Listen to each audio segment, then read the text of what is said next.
Hi, I'm Austin Harris, and this is the fifth creativity log journal. Um, and I'm going to be talking about our lecture that we went through. We talked a lot today about ideas. We talked a lot today about kind of making things happen and what is a good idea entrepreneurially, I feel like, and what isn't. Um, I feel like this is really generally based towards our project, our individual project assignment that we're going to be doing, and um, and we had pretty interesting lecture on it. We talked about um, the different ideas uh, and the different things you can make um, based on like services, products, and that kind of stuff, and how it would be different. And Professor Venegas really pointed out, make a list of the things that you hate or you don't like doing, and then there's a market for it already. And I think that's pretty important for people to keep in mind when trying to create a good or service, um, because people probably feel the same way about it as you do, and you'd be successful with creating a solution to that problem. In the class, we did a fun idea, um, and it was we were told to think of one way in which students, faculty, or staff can be more sustainable, environmentally conscious in their everyday lives. And so we talked about that in class with the people next to us, and I think that was pretty interesting. We really focused on taking away the mystery and unleashing the magic in this lecture, and that was kind of what everything was about. I learned a lot because I think it is important to know how to create a target, like a goal, um, and a market for it, like Professor Venegas was talking about with the things you dislike doing or the things that you'd rather pay somebody to do, or a product that solves a problem to some kind of thing that you do not like doing on a regular basis.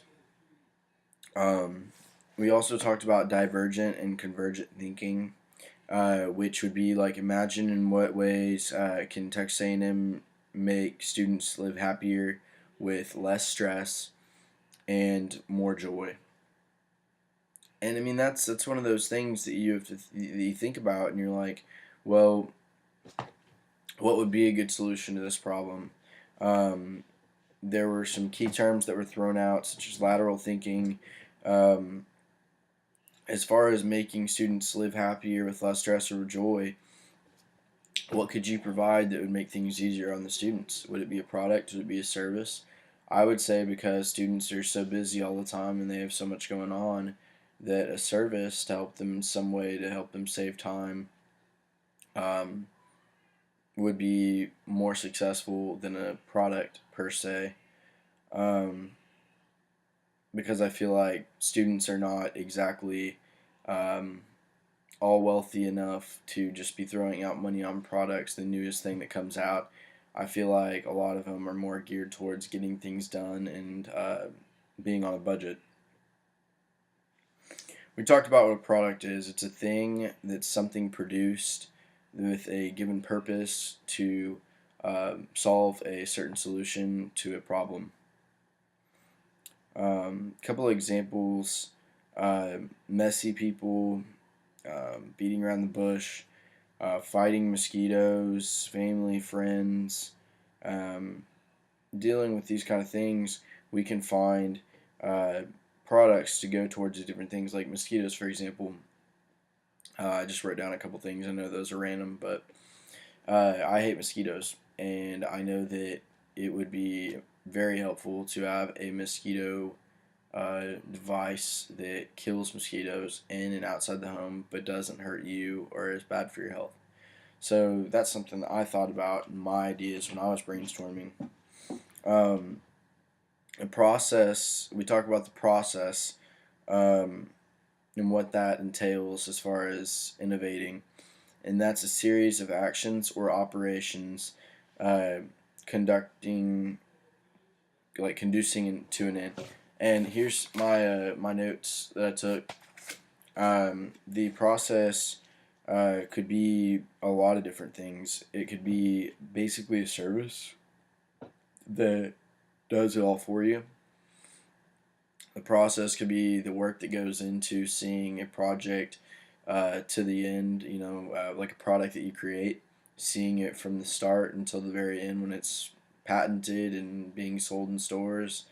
Um, some ideas that I came up with for my project, maybe like a gas tanker that brings gasoline to people's neighborhoods, and it fills up their vehicles and it runs off credit card, and that way um, they don't have to go fill up at gas tanks in the mornings. And if you have kids that you need to see off to school, you have things that you need to be doing as an adult, and you don't have time to go do that and be on time to work.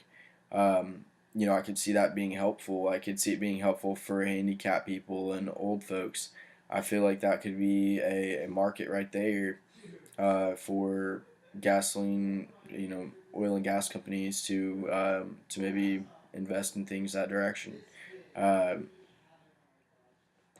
the services are defined as useful labor that does not produce a tangible commodity.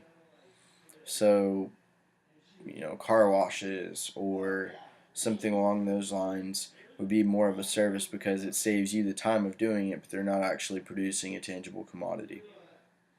We talk about experience and the definition of like an experience, and that's an act or process of directly perceiving events or reality. Um, you sometimes you pay for experience. Um, I would say that a service would be a lawyer, for example, and a lawyer is a service. They're going to help you get through the process of getting out of a speeding ticket, for example. But if that lawyer has 20 years of practice experience in that field and is really, really good at what he does, you may pay a little bit more for that person than somebody else. So I think that's kind of where um, I understood and thought of this whole lecture in regards to these terms. I kind of thought of examples to help me understand in my own terms. Uh, Another idea that I came up with would be seeing a family member that you've never met. Some kind of, and this isn't necessarily a realistic innovation, but I think it would be cool if there was some kind of device that, kind of knew a lot about the person, and based off of what they know about the person, it can formulate a conversation, or it can throw together a conversation that would be that of the person that actually that all the information is about. Um, it's a little hard to understand, I guess, my thought process on that, but I think it would be neat because, for example, I would love to have been able to meet my grandpa, and if I had in some device, some high tech device, all this information about my grandpa, and who he was, his background, what he enjoyed, um, I feel like it could somehow throw together a conversation that I might have with my grandpa, and I think that'd be pretty neat. You could have a conversation with Hitler. You could have a conversation with a past president. You could have a conversation with Steve Jobs, and it could be somebody that you've never met, and it could be somebody that you have met that you just want to have one last conversation with. Um, I feel like that would be a pretty neat thing to have in the future. We talked about respect and common sense as well. I feel like a lot of people tell people that their ideas just aren't possible. There's no way that your idea will ever become something that's reality.